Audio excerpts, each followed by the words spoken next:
Have you ever wondered how your words impact others on a deeper level? In this video, we delve into Buddhist wisdom to uncover 9 things you should never say to anyone. Whether you're seeking inner peace or stronger relationships, understanding these teachings can make a world of difference. Don't miss out on this life-changing advice. Lesson 1. You forget important things all the time.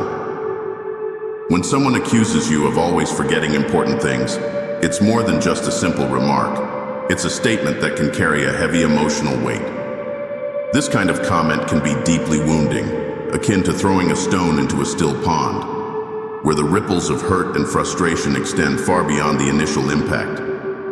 The effects of such words can resonate within a person, leading to feelings of inadequacy, guilt, and resentment. Buddhism teaches us the importance of kindness and compassion for all living beings. It reminds us that everyone is temporary and flawed, and that we should approach others with a gentle understanding of their imperfections. When someone forgets something important, instead of reacting with frustration or anger, we can choose to respond with empathy. We can try to understand the circumstances that might have led to their lapse in memory. Are they overwhelmed with responsibilities? Are they going through a difficult time emotionally?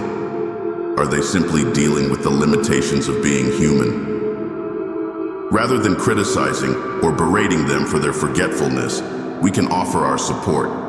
A gentle reminder of what's important can go a long way in helping someone remember. We can also assist them in finding strategies to improve their memory, such as creating lists, setting reminders, or developing routines that help keep important tasks at the forefront of their mind.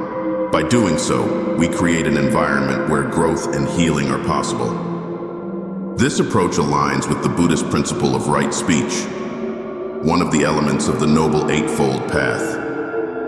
Right speech involves speaking truthfully, kindly, and with the intention of promoting harmony and understanding.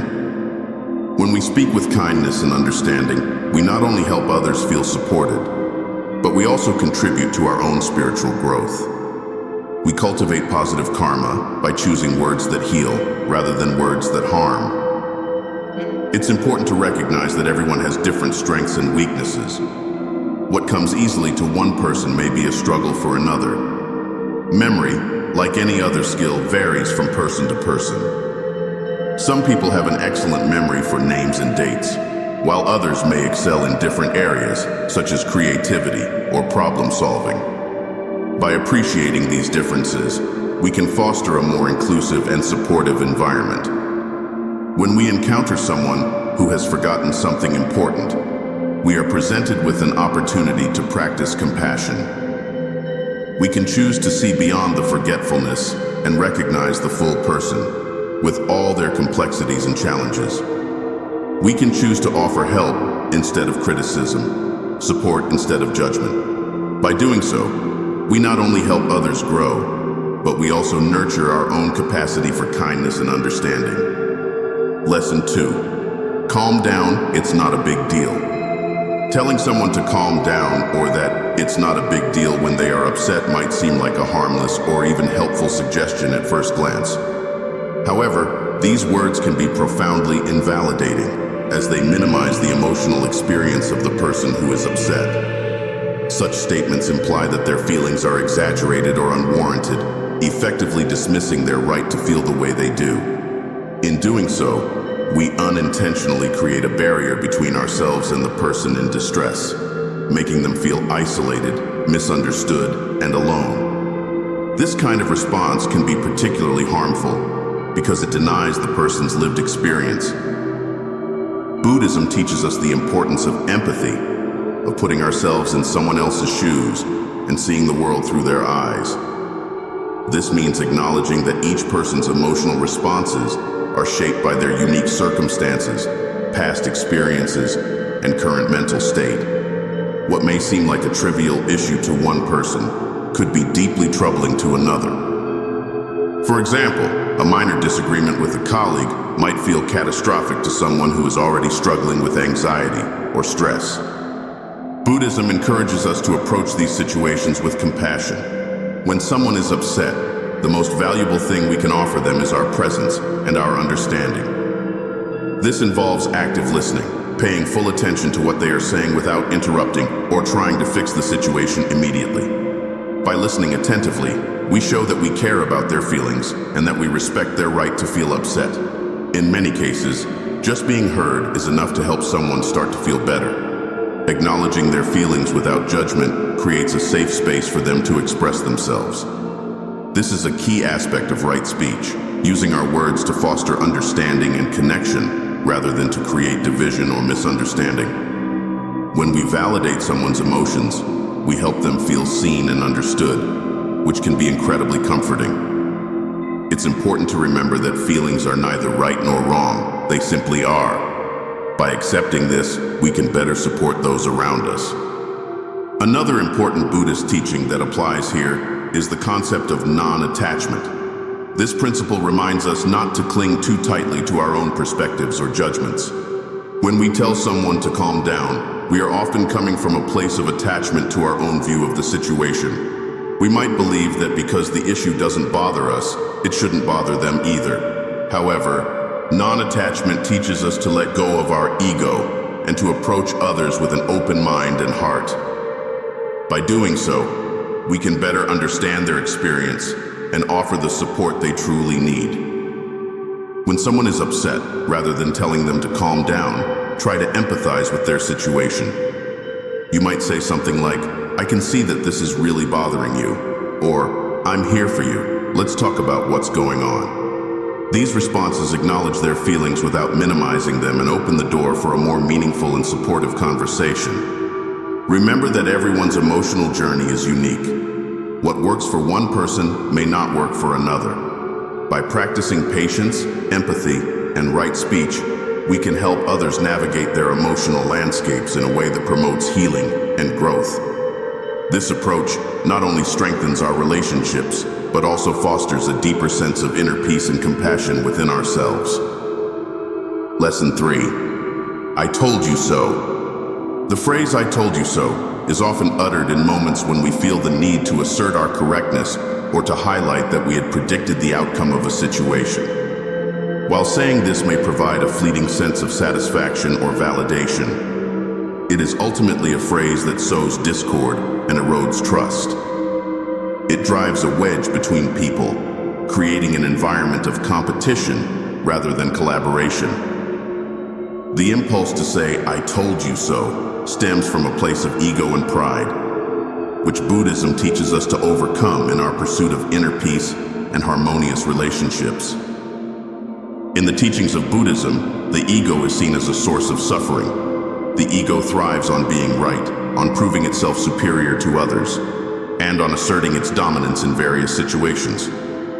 However, this need to be right often comes at the expense of our relationships and our inner tranquility. When we say "I told you so," we are placing our desire to be correct above the more important goal of fostering understanding and connection with others. This phrase can be particularly damaging because it not only highlights someone else's mistake, but it also positions us as the superior, all-knowing party, which can breed resentment and defensiveness in the other person. Buddhism encourages us to let go of the ego and to practice humility. One of the key teachings in Buddhism is the concept of no self, anatta, which suggests that the self is not a fixed, unchanging entity, but rather a collection of experiences, thoughts, and emotions that are constantly in flux. By understanding that the self is not permanent, we can begin to detach from the need to assert our rightness or to prove ourselves superior to others. Instead, we can focus on the more meaningful goal of nurturing our relationships and promoting mutual growth and understanding. When we feel the urge to say "I told you so," it's important to pause and reflect on our motivations. Are we seeking to help the other person learn and grow? Or are we simply trying to boost our own ego? If our goal is truly to support the other person, then we should approach the situation with compassion and understanding, rather than with a desire to assert our correctness. Instead of saying "I told you so," we can offer guidance or support in a way that is constructive and empathetic. Buddhism teaches us the importance of right intention and right speech. Right intention involves cultivating thoughts and intentions that are aligned with compassion, kindness, and understanding. Right speech encourages us to speak in ways that are truthful, beneficial, and conducive to harmony. When we say, "I told you so," we are not practicing right intention or right speech because our words are likely to cause harm and create division. It's important to recognize that everyone makes mistakes, and that mistakes are valuable opportunities for learning and growth. When someone makes a mistake, rather than using it as an opportunity to assert our rightness, we should see it as a chance to help them learn and grow. This aligns with the Buddhist concept of non-harming, ahimsa, which encourages us to act in ways that promote the well-being of others. By offering support and understanding, rather than criticism and judgment, we contribute to the other person's growth and help them avoid similar mistakes in the future.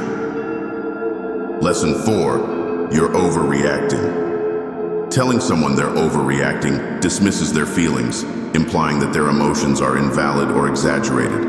In reality, everyone has different emotional thresholds. What seems small to one person might be overwhelming to another. Buddhism teaches us to understand and empathize with others. When someone is upset, don't judge their reaction. Instead, listen and ensure they feel safe enough to express their emotions. Emotions are a natural part of being human. They're neither right nor wrong. Validating someone's feelings helps them feel seen and understood, which can often bring them peace. Lesson 5, you always complain. Labeling someone as a complainer is a way to shut down communication, suggesting that their concerns aren't real or important. This can lead to feelings of isolation and resentment. Buddhism highlights the importance of mindful communication, listening with an open heart and without judgment. When someone shares their worries, try to see things from their perspective. They might be seeking help, advice, or simply a listening ear. The Buddha's teachings remind us that everyone experiences dissatisfaction in life, and complaining can be a sign of deeper struggles. Instead of dismissing their concerns, view them as opportunities to show compassion and understanding. Lesson 6, you should just get over it. Telling someone to just get over it when they're dealing with loss or heartbreak can make them feel isolated and worsen their pain. Buddhism offers deep insights into the nature of suffering, teaching that pain is an inevitable part of life due to our attachments. Ignoring someone's pain is unkind. Instead, we should offer support with loving kindness. Acknowledge their suffering and encourage them to take the time they need to heal. Buddhism also teaches us about the impermanence of life. Everything changes, and accepting this can help us cope with loss. By being patient, kind, and understanding, we can help others navigate their grief and find strength. Lesson 7, you're so lazy. Calling someone lazy undermines their self-worth and can damage their motivation. Often, a lack of motivation is rooted in deeper issues like depression, anxiety, or physical limitations. Buddhism teaches us to look beyond the surface and understand the complex factors that influence behavior. Instead of labeling someone as lazy, ask about the challenges they're facing. One of Buddhism's core teachings, the Noble Eightfold Path, emphasizes the importance of right effort, not about pushing oneself relentlessly, but about acting with intention and wisdom. By supporting others in setting goals and overcoming obstacles, we help them realize their potential. Lesson 8, you never listen to me. The complaint, "you never listen to me," is common and often leads to feelings of loneliness and frustration. It's easy to get angry when we don't feel heard, but often the issue lies in how we communicate. Buddhism stresses the importance of mindful communication, not just speaking our minds, but doing so in a way that fosters understanding. When you feel unheard, consider how you're expressing yourself. Are you being clear and direct? Use I statements to convey your feelings without placing blame. Effective communication requires effort from both sides, listening actively and speaking clearly. By approaching conversations with empathy and patience, we can build stronger, more respectful relationships. Lesson 9, "You're too sensitive." Telling someone they're too sensitive dismisses their emotions and implies that their feelings are excessive or unjustified. However, emotional sensitivity varies greatly from person to person. Buddhism teaches us to approach others with empathy, understanding that their feelings are valid. Sensitivity often reflects a deep care for others, which enriches our relationships. It's important to distinguish between sensitivity and reactivity. While sensitivity involves awareness and empathy, reactivity can lead to impulsive actions. If someone struggles with reactivity, help them find healthier ways to manage their emotions. By creating a safe space for people to express themselves without judgment, we foster deeper connections and mutual respect.